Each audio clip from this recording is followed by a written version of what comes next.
En esta ocasión vamos a hablar acerca de las preocupaciones que tenemos los profesores con respecto al desarrollo que están teniendo los alumnos.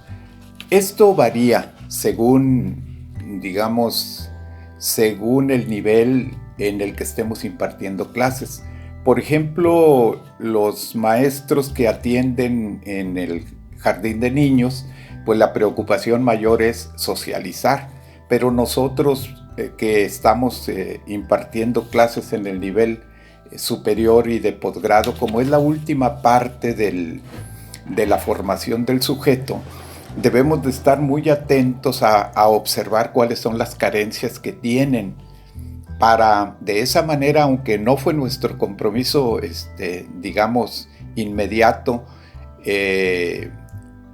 desarrollar esos objetivos, sí es bueno ver la manera de poder apoyarlos. Por ejemplo, una de las cosas muy importantes es la información.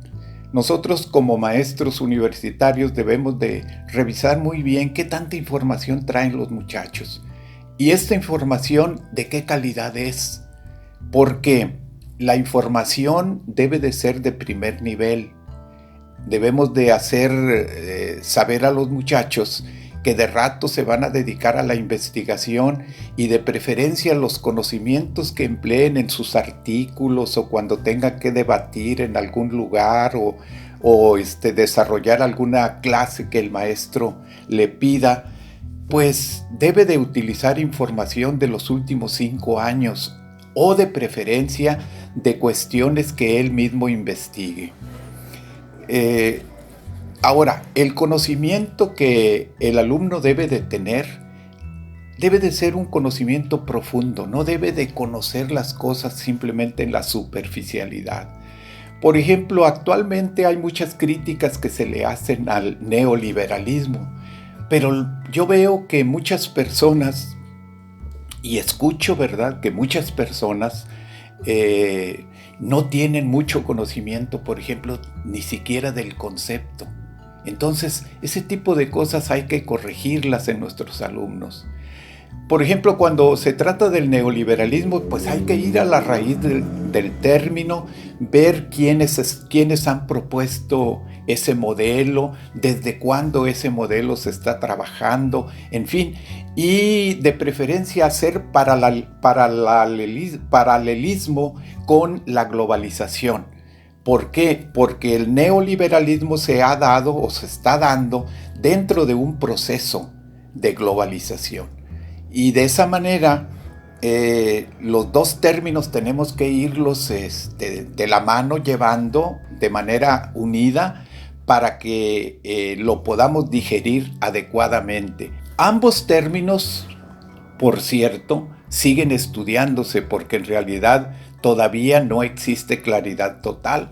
Por ejemplo, el asunto de la globalización, pues uno lee autores que la ubican en el siglo XIII, cuando el capitalismo inició. Otros la ubican en la revolución industrial, cuando se empezó a dar gran producción de artículos. Otros la ubican en el siglo XX, después de la Segunda Guerra Mundial, o mejor dicho, en la segunda parte del siglo XX, cuando muchos países estuvieron, sobre todo los países hegemónicos, ¿verdad?, empezaron a establecer nexos mucho más profundos, comerciales. Por ejemplo, vemos nosotros aquí en México, pues se hizo el Tratado de Libre Comercio entre Estados Unidos, Canadá y México, pero obviamente siempre saliendo triunfadores o saliendo con las grandes ganancias, pues los países con mayor poder económico. Bien, aquí finalmente queremos decir que otra de las cosas muy importantes que el alumno debe de comprender es que, aparte de saber, el alumno tiene que ir tomando poco a poco experiencia.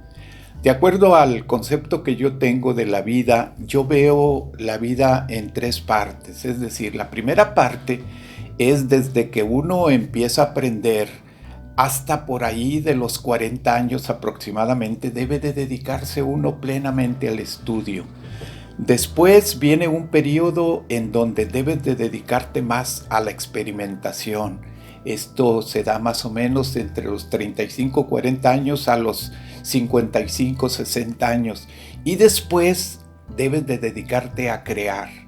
¿Por qué? Porque ya asimilaste mucha información, tienes una vasta experiencia y entonces eres capaz de crear. Esto es muy importante y no es tan sencillo de lograrlo porque debe de haber ciertos elementos. Por ejemplo, es mucho más sencillo para una persona desarrollar estas etapas cuando viene de una familia integrada donde emocionalmente el niño está bien integrado, bien formado y existe la preocupación de los padres por su desarrollo. Y claro, recordemos que los padres siempre son ejemplo para los niños, entonces teniendo el buen ejemplo en casa de personas que estudien, que se preparen, pues son un ejemplo para el niño y va desarrollando ampliamente. Pero repito, esto no es tan sencillo, pero es un compromiso que debemos tener a la hora en que nos abocamos a formar una familia. Gracias.